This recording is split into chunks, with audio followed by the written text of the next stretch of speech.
Did you feel a lot of pressure to keep things together, being part of Take Six, a gospel group? Yeah, absolutely. I mean, it's there's a lot of peer pressure, and when I was going through my difficult times in my marriage, you're a high-profile Christian, and you have your struggles, and you don't necessarily want that to be made public.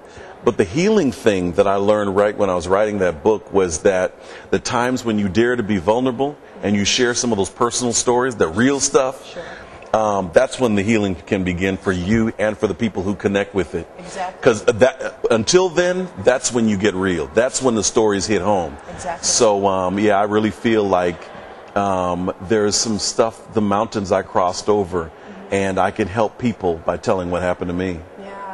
There's a lot to be said about when your audience can feel you. Yeah. Like of course everyone was talking about what Kirk went through. Right. And thought that it would have negative backlash. Yeah. But the exact opposite No. happened. People embraced him. Yeah. That's real. That's very real. There's a story in the book that tells about my little girl, who was, I didn't think anything was happening or getting through. And one day she crawled up on my lap and put a cape over my shoulders and called me a superhero. Yeah. And really, I mean, that was one of those tender moments that you wouldn't change for the world. You wouldn't trade it for anything. I think people in this day and age are realizing that people in the ministry or people who are singers or people who call themselves servant of God's aren't perfect. And I honestly believe that God, in his mercy, looks down and says, you know what?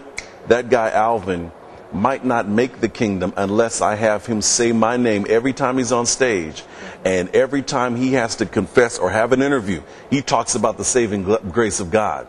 Because if it was about Alvin and my music and I've got a #1 single and I'd be lost. Right. But it's all about him. It's all about God, and it's all about serving him and being in his army.